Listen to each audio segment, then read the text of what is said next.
Hey photographers, let's take a look at Pixlr and see what type of things we can do in there and how to use it. I went ahead and typed in Pixlr into my Google search, and of course Pixlr comes up right here. I'm going to click here. This is what comes up. I want to go ahead and click Open Pixlr Editor, and I'm going to click on the new editor beta. For whatever reason, I can't seem to get this Pixlr editor. It, for whatever reason, won't open, so it's cool. If we click on that. All right, so here's this. To get your image into Pixlr, you can see I've already been kind of working. I want to click on Open Image.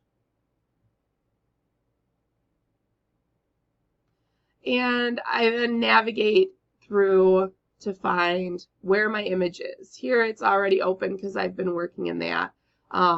If you go into pictures here, you can change that around. It's whatever works for you. I'm going to go ahead and work with one of these images today. I like to work in the full HD. It's an average size file, folder size, or file size, sorry guys. If you work in Ultra, that's okay too, but your file size gets bigger, okay? All right, so let's look at what we need to do. For assignment 10 here, you're working with crop, tone, color balance, and white balance. So let's start with crop. Crop is here along the left-hand side. If you hover over these buttons, they tell you exactly what they do. I'm going to click on crop. When I do that, these little corner handles come up. Now, if you do it just like this, you'll notice up here constraint is free, ratio, and size. With free, I can crop to any size I want, okay, which is kind of cool. The problem becomes is that it's no longer a standard size, and then it doesn't always fit everywhere. I like to work in ratio. Here it's a 1-to-1 ratio, meaning that you're making a square. I don't want a square. I want it the standard 4/3. So because 4/3, that ratio is standard and it's the industry standard. 4 will be my width because it's a landscape.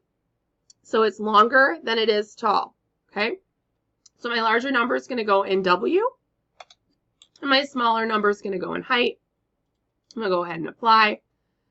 Now, anytime I move this, whether I move it here or in the corner, it's going to keep that same ratio. Okay? Let's go ahead and crop this down a little bit. I really want to get rid of this right here. Like, I just don't like that. So I'm just kind of looking at my composition and seeing where I want things to go. I really want to concentrate on the sky. I think that is the coolest part of this image. So I'm just leaving very little of this kind of background, this field down here. Once I like what I have, all I have to do is click here in this little pointer thing, arrange. That sets my crop, and I'm good to go. So here we go. There are 3 other things you need to do. The first one is tone, which is really, in Pixlr, is hue and saturation. To get to hue and saturation, you're going to go up here to adjustment and click on hue and saturation. Play with these sliders and see what happens. Okay, you'll see it changes my image with each way I go. If I take my saturation all the way down, it takes my color all the way out. If I pull it up, it makes my color stronger. Okay, so I just kind of play with that and see my hue. And we're going to talk more about hue next semester. I'll tell you what's actually happening here. But it's essentially changing my colors. Okay, so I can kind of mess with that. That's really kind of cool. It changed my colors completely, but I kind of like it. So I'm going to click apply. Then I'm going to save this image because this is the one that I did. So I'm going to go ahead and click File and Save. And then I'm going to go Digital Photo, Assignment 10.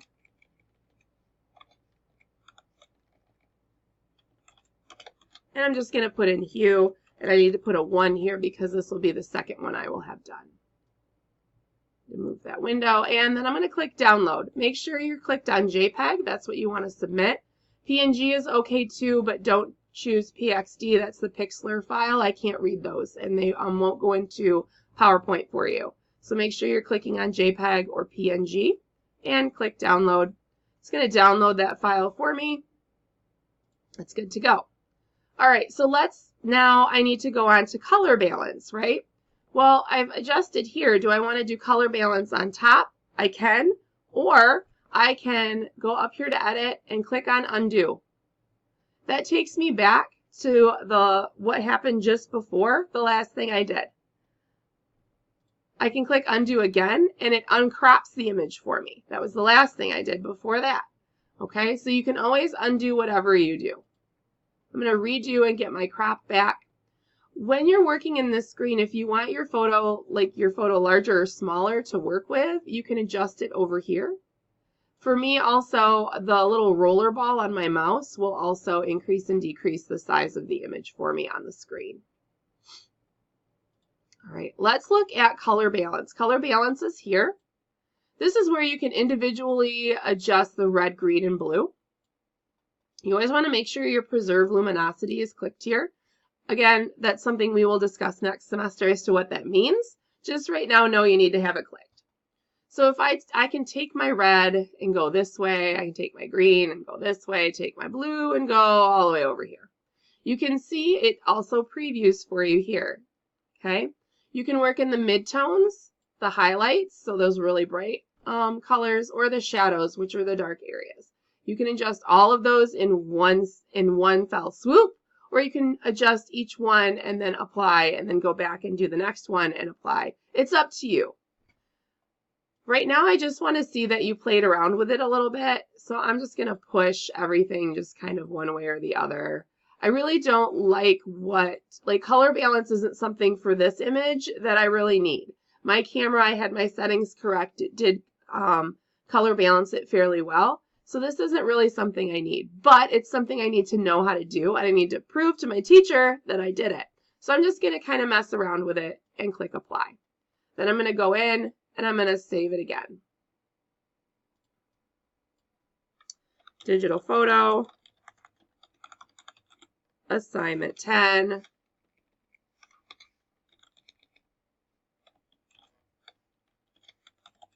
Color balance. And again, I've saved this before, so I need to just add a quantifier here. All right, I'm going to go ahead and download and close. These will download into the same folder that you pulled your original from. Oh, nope. Actually, it goes right into my downloads folder here.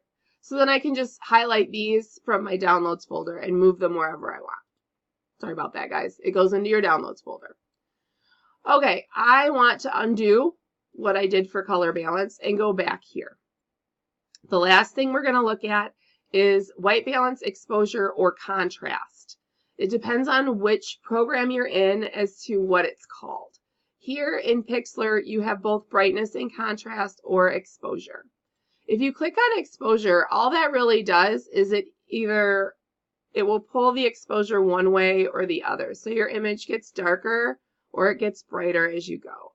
So I think that this image was actually a little overexposed, meaning that it's a little too light.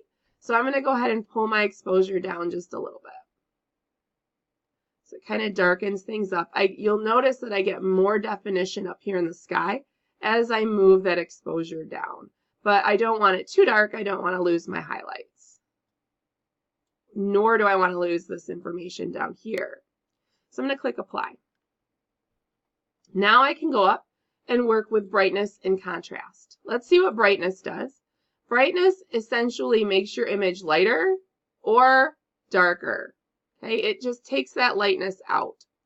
What it's doing, you can see here, is it's really ramping up my colors, which is kind of cool.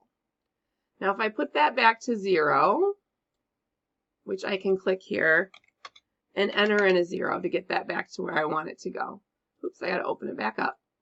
I can deal with contrast. Contrast both brightens your brights and darkens your darks at the same time, or lessens your lights and lessens your darks at the same time. So if I go this way, it kind of washes out the image. If I go this way, it really increases the contrast. It pulls those darks and lights together. So I kind of like what that does, but watch down here. Like as I increase the contrast, like I lose that field. And I don't really want to do that. So I think I'm going to work more with brightness and see if I can pull, and again, brightness does it too. I kind of lose that. But I really, really, really want to pull this sky and make that sky look cool. So I've decided then that I'm just going to leave these trees in silhouette. We aren't going to know what's down here. It's going to be gone, but it really increases the way that sky looks, pulls all of those colors. So I'm going to go ahead and click apply.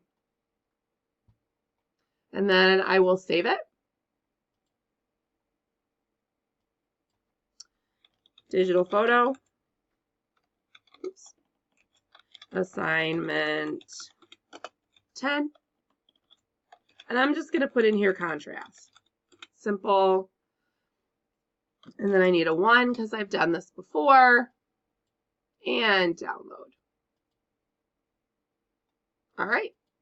So those are the images that I'm going to need to be able to turn in for assignment 10. If you have more questions or need any more help, please email me or ask in small group, or we'll have some work time maybe in class. We are close to the end here. So email me if you have problems. Enjoy using Pixlr. Bye, guys.